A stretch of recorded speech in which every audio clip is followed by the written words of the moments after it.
We covered a minimum cover application.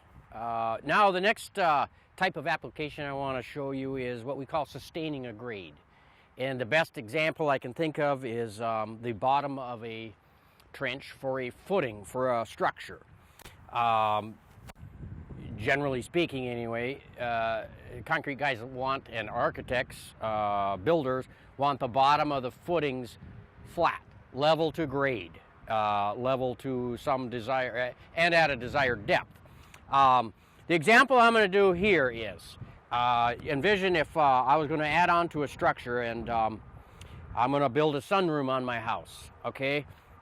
I tell the builder that I want to build I want to do the trenching myself to save some money, and he says that's fine. What we need to do is go down and extend the footings at the grade that your current footings are on your existing structure. So what I've done is opened up the hole here. I've dug down the stub wall. I found the bottom of my footings that are on the existing structure. I want to sustain that trench depth and actually that trench grade. In other words, keeping it level with the bottom of the existing footing as far out as my new wall will protrude. So I've excavated out, found the bottom. I'm going to reach down into the hole, and now I'm going to use that point as my bench point. Where, remember, in the minimum cover, we were using the surface because we were digging 12 inches from that surface. In this application, we're using the bottom of the trench as the bench point, and thus we have to go into our panel and change our depth target now to 0.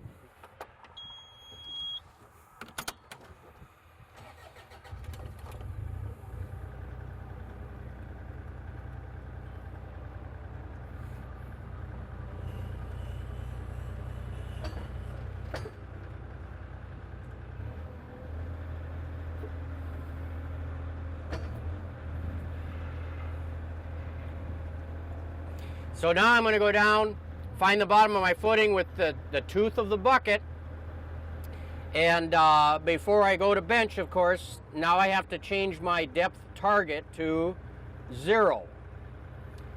As I reach down, find the bottom of the footing with the bucket tooth. At that point now, after my machine is planted, laid down, I am going to bench the system.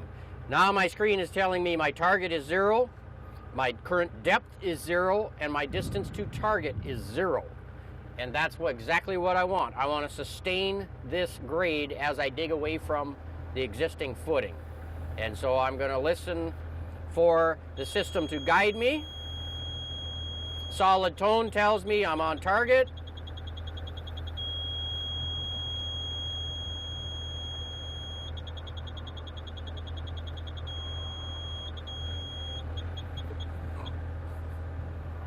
I'm going to clean that trench out on target.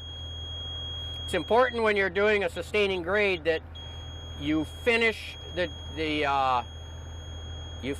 trench that you're working on, particularly at grade, because as I move my excavator back, when I can't dig anymore, I'm going to be reaching back and touching and benching off of my last known accurate grade. And it's critical that, again, that you stay on and finish, because if you're an inch off and I move and I bench off of that position that was an inch off, my next trench is going to be that same distance off of my original desired depth, which is what the existing, or the original footing is. So I've cleaned out the trench as far as I can. I'm going to back up a bit to where I can still see and reach the bottom of the trench. I'm going to reach down with my bucket tooth and touch the bottom of the trench. Now my blade's down, I'm positioned, I'm going to rebench. And just as we did with minimum cover, to avoid movement of the machine, inadvertent movement, I'm going to strip my way down to my target.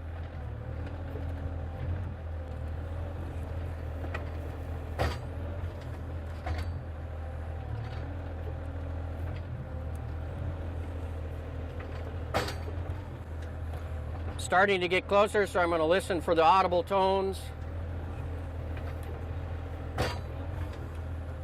But I can still dig pretty quick because I know I'm not really close to my grade.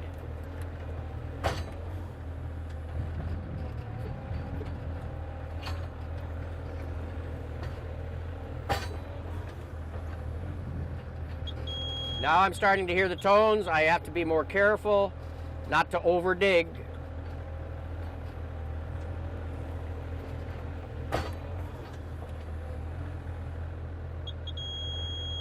Now I found my grade.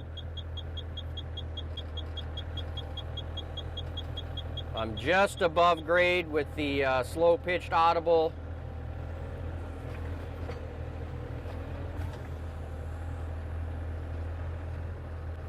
I'm going to be very careful now, finishing at grade.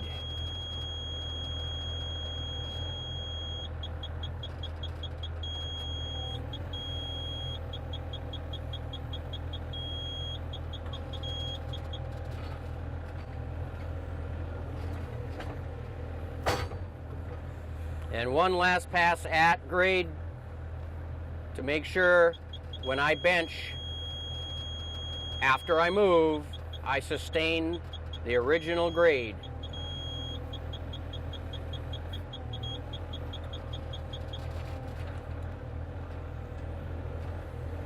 Now I'm comfortable. I'm gonna pick my blade up and back up, again to a point where I can still see the bottom of the trench to reference my bucket tooth. And the process repeats itself. You know, so the important thing to remember is you do rebench every time you move the machine. And by that I mean if the tracks move or if the blade moves, you need to rebench.